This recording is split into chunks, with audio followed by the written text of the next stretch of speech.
అందరికీ కూడా నమస్కారం. ఎస్పెషల్లీ మనం చూస్తున్నాం ఒక గడిచిన 4 రోజుల నుంచి భారీ నుంచి అతి భారీ వర్షాలు కూడా మెదక్ జిల్లా వ్యాప్తంగా కూడా పడడం జరిగింది. మరి దాంట్లో ఒక సగం మండలాలు మొత్తం మన 21 మండలంలో ఒక సగం మండలాలు అతి భారీ వర్షం పడ్డది. సో వాటిలో అంతా కూడా మనకి ఎక్కడెక్కడైతే రోడ్స్, కల్వర్ట్స్, కాజ్వేస్ ఇవన్నీ ఓవర్ఫ్లో అయినాయో సో అక్కడంతా కూడా మనం ట్రాఫిక్ని అంతా కూడా అక్కడ ఆపడం జరిగింది. ఈరోజు కొద్దిగా వర్షాలు నిన్నటి నుంచి కొద్దిగా తక్కువ ఉండడం వల్ల ఎక్కడెక్కడైతే వాటర్ రిసీడ్ అయిందో సో అక్కడంతా కూడా మళ్ళీ ట్రాఫిక్ ఫ్లోని మళ్ళీ స్టార్ట్ చేయడం జరిగింది. బట్ రానున్న 48 గంటలలో కూడా వాతావరణ శాఖ హెచ్చరికల ప్రకారం ఇంకా కూడా మన జిల్లా ఆరెంజ్ అలర్ట్లోనే ఉంది. సో అందరూ కూడా దయచేసి రిక్వెస్ట్ ఏంటి అనేసి అంటే అత్యవసరం అయితే తప్పితే బయటికి రావద్దు అనేది కూడా రిక్వెస్ట్ చేస్తూ ఉన్నాం. బట్ మన జిల్లాలోనే కాకుండా మనం వేరే దగ్గర కూడా చూస్తూ ఉన్నాం. ఏంటి అంటే దూర ప్రాంతాలకు వేరే జిల్లా వాసులు మహారాష్ట్ర కానివ్వండి వేరే ఇతర ప్రాంతాలకు వెళ్ళి కూడా అక్కడ కూడా వాళ్ళు ఈ వర్షాల వల్ల వరదలలో చిక్కుకొని కూడా చనిపోవడం జరిగిన సంఘటనలు కూడా మనం చూస్తూ ఉన్నాం. విజ్ఞప్తి ఏంటంటే దూర ప్రాంత ప్రయాణాలు ఏమంటే దయచేసి వాయిదా వేసుకోండి.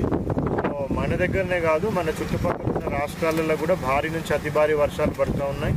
సో అక్కడ ఏమైనా కార్యక్రమాలు ఉన్నా వేరే జిల్లాలలో ఏమైనా కార్యక్రమాలు ఉన్నా కూడా దయచేసి వాయిదా వేసుకోండి. ఈ వర్షాలు మొత్తం అంతా కూడా తగ్గుముఖం పట్టినాకనే ఏమైనా ప్రయాణాలు ఉంటే కూడా పెట్టుకోవాలనేసి కూడా అందరినీ కూడా రిక్వెస్ట్ చేస్తూ ఉన్నాం.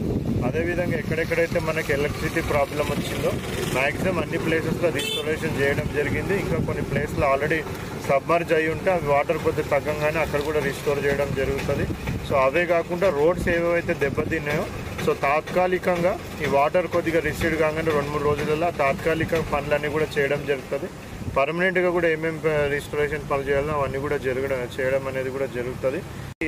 హౌసెస్ పార్ట్లీ డ్యామేజ్ అయినట్టు కూడా మనకి రిపోర్ట్ ఉంది. సో ఓల్డ్ హౌసెస్ ఏమైనా ఉంటే సెక్రటరీస్ అందరు కూడా ఇంటింటికి సర్వే చేయమని చెప్పినాం.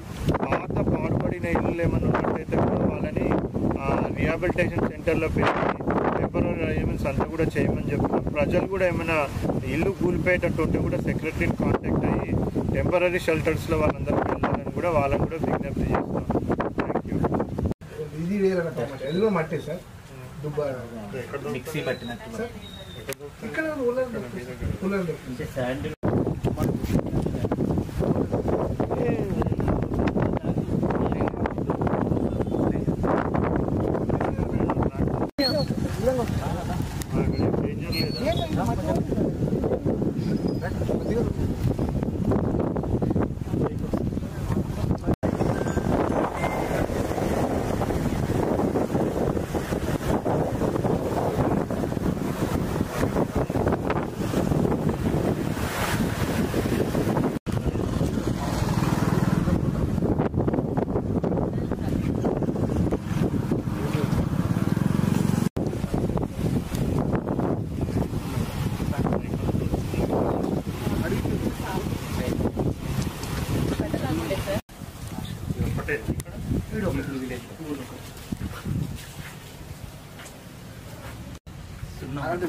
దుబ్బాను మాది కూడా మట్టే సార్.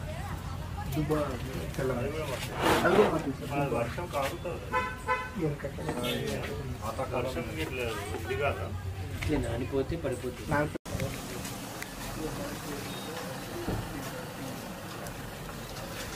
పార్సల్